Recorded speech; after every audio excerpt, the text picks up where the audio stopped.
네, 강대춘 원장입니다. 저번 시간에는 이제 섭진에 대한 궁금증을 풀어봐 봤고요. 자, 오늘은 우리가 항시 문제가 되는 이 불면증, 수면 장애에 대해서 좀 궁금증을 풀어보죠.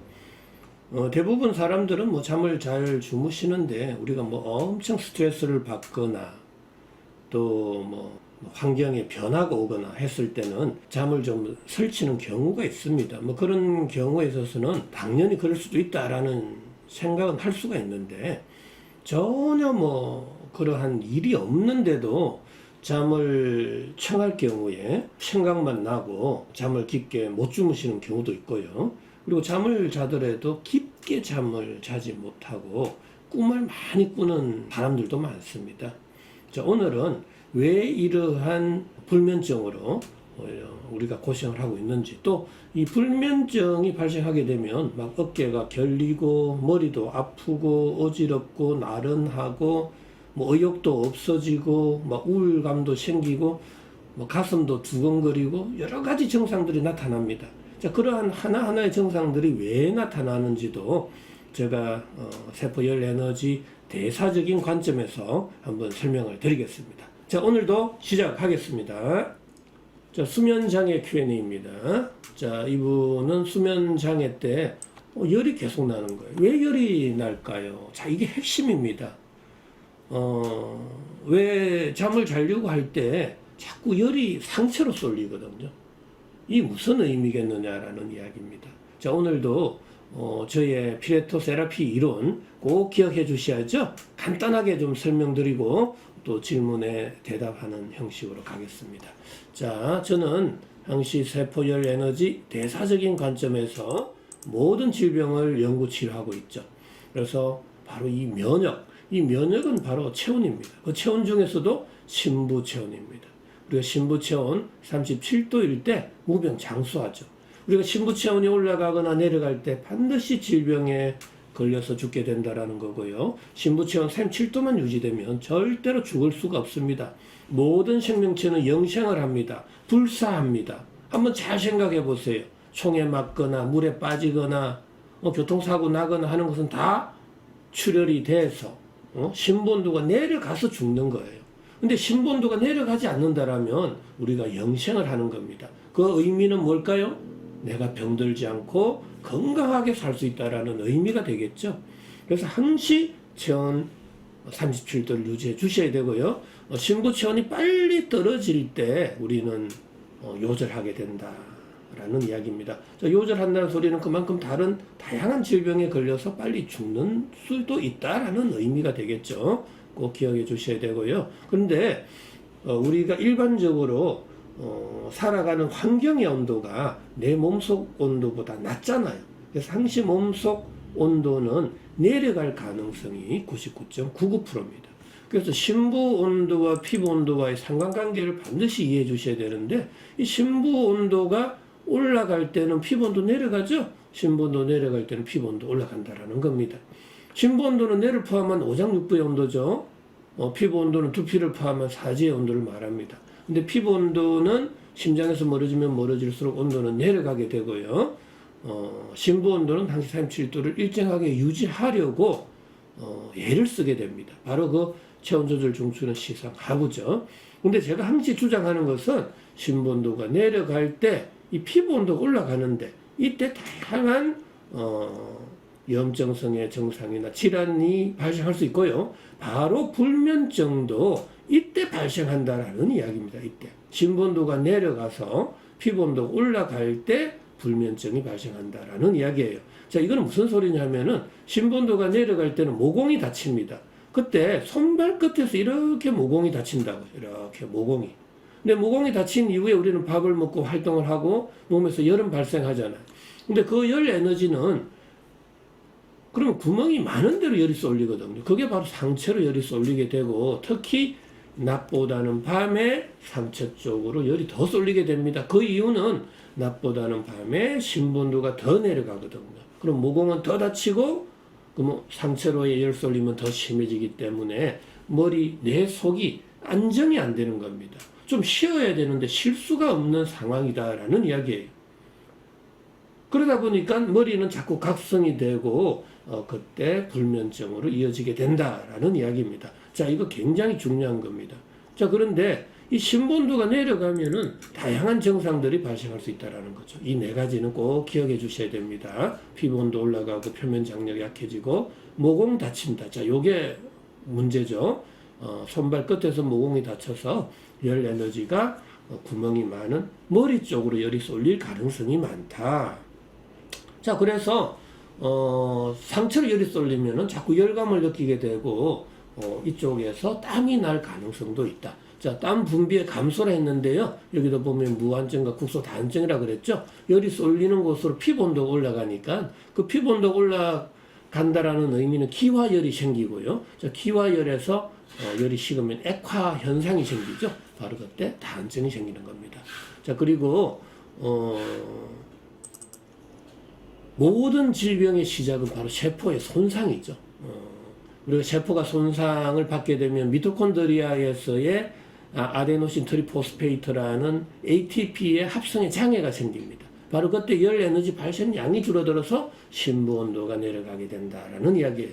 이 심부온도 내려가는 기간이 너무 장기적이고 반복적일 때 다양한 질병이 발생하는데 바로 수면장애도 그러한 과정 속에서 발생할 수 있다라는 이야기입니다. 자, 그러면은 다시 우리가 질문으로 돌아가겠습니다. 자, 그러면 수면장애 잘 때 열이 나요. 이해가 되십니까? 심본도가 내려가면서 팔다리에 모공이 다치면서 열이 상체로 쏠리고 있단 말이에요. 그러니까 열이 나는 거죠. 이쪽으로. 그러니까 각성이 되는 겁니다. 좀 쉬어야 되는데 쉴 수가 없는 상황이죠. 자, 2주에서 3주간 밤낮이 바뀌었고 잠을 잘 자지 못해요. 지금 3주간 하루 수면 2시간 정도 피곤한데 조금 눈을 붙이려고 하면 전신에서 열 나고 심장이 두근합니다. 두근합니다. 당연하잖아요. 열이 어디로 간다고? 상체로 간다고요. 그럼 상체 쪽으로 열이 가게 되면 심장에 열 받게 되는 거죠. 그럼 심장이 우리가 두근거리는 심장이 빨리 뛰는 거죠. 그럼 우리가 정충증이다. 귀에서 소리가 나기도 하요. 심장 뛰는 소리가. 불안 초조해지고 자꾸 어깨가 결리게 되고 자, 너무 심하게 되면 머리도 아파지고 어지럼증이 생길 수도 있다라는 이야기입니다. 자, 열이 나는 정도는 주변 사람이 뜨겁다 느끼고 손발에 약간의 땀. 손발에 땀이 날 수도 있습니다. 왜? 열 에너지는 제가 아까 그랬죠. 땀의 분비는 줄어드는데 국소다한증이 생긴다고. 그럼 열이 쏠리는 곳으로 국소다한증이 생기거든요. 근데 열 에너지는 구멍, 관절, 마찰이 많은 쪽으로 열이 쏠립니다. 자, 상체로 열이 쏠리면 상체에서 땀이 나고 자, 마찰이 많은 손, 발바닥으로 열이 쏠리면 그쪽에서 다한증이 생길 수 있다라는 이야기입니다. 자, 국소다한증도 당연히 심부온도가 내려가서 발생한다라는 것을 말씀드리고요. 자, 손발 끝으로 열이 또 못 갈 경우는 수족 냉증까지 생길 수 있습니다. 자, 그런데 저도 더운데 찬 공기를 맡으면 추워요. 바로 이 소리입니다. 속의 온도가 내려가 있는 상태에서 또 찬 공기를 우리가 접하게 되면 체온은 더 떨어지게 되는 거죠. 그러니까 다른 사람들보다 빨리 춥고 빨리 더워온다라는 것을 우리가 느낄 수 있는 거죠. 자, 심장 두근거림이 귓가에 계속 들려서 신경 쓰입니다. 당연합니다. 더 예민해지게 되는 거죠. 상체로 열이 쏠리다 보니까. 자, 원래 평소에 약간의 수면 장애가 있어서 잠기도 밝고 수면 유도 음악이 없으면 잠에 못 들었어요 라는 이야기입니다. 자, 그런데 여기서 좀 주의해야 될 게 있는데요. 정상적인 사람일지라도 이게 심부온도가 최적화되어 있고 모공은 적절하게 열리고 닫히고 또 피부 온도도 적절하게 낮아져 있는 상태. 정상적인 사람이 우리가 스트레스를 확 받는 거죠. 자, 이럴 때 어떻게 되느냐? 이럴 때도 잠을 못 주무시는 거예요. 왜?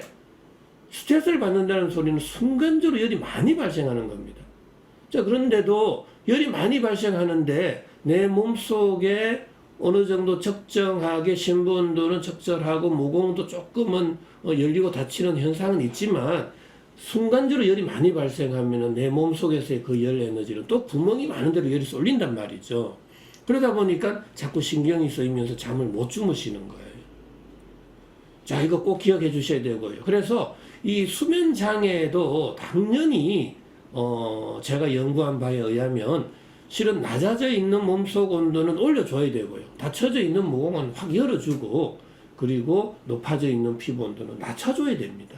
그래서 열을 골고루 분산 방출을 시켜버려야 돼요. 그래야 상체 쪽으로 열이 안 쏠리게 되는 겁니다. 그런데 문제는 잠이 안 온다고 불면증 약을 먹으면은 잠이 오죠.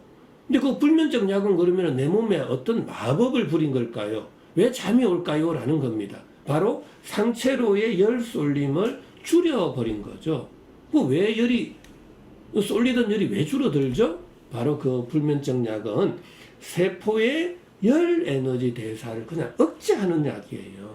자, 그럴 경우에 있어서는 심부온도 피부온도 그냥 둘 다 떨어지는 거예요. 그럼 상체로 열이 쏠리는 게 줄어들어 버리면 어느 정도 잠은 잘 수는 있어요. 근데 문제는 심부온도가 더 내려가거든요. 자, 심부온도가 더 내려가면 모공은 더 다치고요. 자, 그럼 또 그 다음날 밤이 되면 심부온도는 또 더 떨어진단 말이죠. 그러면 열은 어디로 더 가요? 머리 쪽으로 더 쏠린단 말이죠. 자, 그러면 불면증 약을 다시 먹어야 돼요. 이제는 불면증 약에 의존할 수밖에 없는 상황으로 돌변하게 되는 겁니다. 그래서 어떠한 경우라도 불면증, 심부온도, 피부온도를 둘 다 낮추는 약을 써서는 안 된다는 게 제 이론이에요. 당연히 모공을 열어줘야 될 거 아니에요. 그러면은 우리가 밤에 더 운동을 한다거나 더 따뜻한 물을 마신다거나 내 주변 환경의 온도를 높인다거나 이불을 좀 더 덮는다거나 그러한 방식도 한번 취해 보시라고요. 그런데 또 그렇게 하는 순간요, 잠을 더 못 주무시는 경우가 있어요. 왜?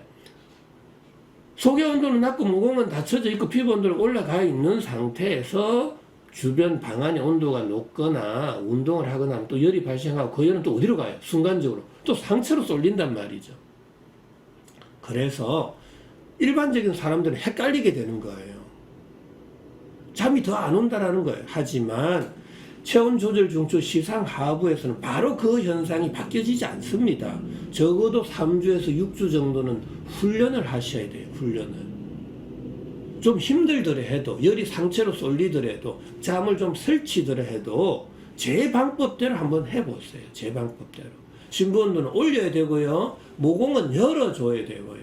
피부 온도는 낮춰줄 때, 그래서 열이 팔다리로 골고루 분산이 될 때 잠은 엄청 깊게 주무실 수 있습니다.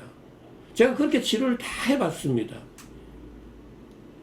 불면증 약 먹는 것보다도 훨씬 심부 온도를 최적화시켜주면 더더욱 잠을 잘 주무실 수 있어요. 그런데 문제는 불면증 약을 끊는 순간 잠을 또 못 주무시잖아요. 그럼 그 다음날 일을 할 수 없기 때문에 여기에 오시는 대부분의 환자분들은 불면증 약과 심부 온도를 최적화시켜주는 약을 동시에 쓰게 됩니다.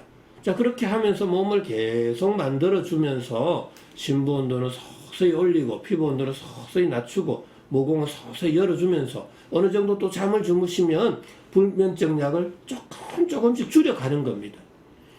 그런 방식으로 하면 굉장히 안정적으로 또 치료를 할 수는 있어요. 자, 그렇지만 그런 경우는 조금 치료 기간이 길어질 수 있다라는 단점이 있죠. 자, 어쨌거나 이 불면증은 반드시 치료되어야 되고요. 불면증이 오래되면은 정신과적인 부분도 발생할 수 있습니다. 왜? 열이 자꾸 상체로 떠면 불안 초조해지잖아요. 그러면 사람들이 친구를 만나는 것도 꺼려하고 모든 일에 자신감이 사라져요. 바로 그때 우울증이 생기게 되고요. 상체로 열이 쏠려 있는 상태에서 어떤 다른 사람들이 탁 자극을 주면 금방 화가 치밀어 오릅니다. 그래서 굉장히 사람이 불안정하고 초조해지기도 하고 안절부절할 수밖에 없는 상황으로 돌변한단 말이죠. 당연히 공황장애도 발생할 수가 있는 상황이 된다라는 이야기예요. 자, 그래서 저는 어디까지나 이 불면증이 장기화되거나 또 불면증 약에 의존하는 상황으로 가게 되면 치료 기간이 너무 길어지는 단점이 있습니다. 그래서 저는 하루빨리 이 불면증 치료도 어떻게 해서든 이 피레토 세라피적인 관점, 세포 열 에너지 대사적인 관점에서 한번 치료해 보신다라면 정말 만족할 수 있다라는 이야기예요. 제가 지금 수십 년 동안 그렇게 치료해 봤는데 너무나 드라마틱합니다. 너무 걱정하지 마시고요. 한번 적극적으로 치료를 해보세요. 자, 오늘도 이 불면증, 수면 장애에 대해서 한번 설명을 드렸는데요. 자, 오늘도 건강하시고 즐거운 하루 되시기 바랍니다.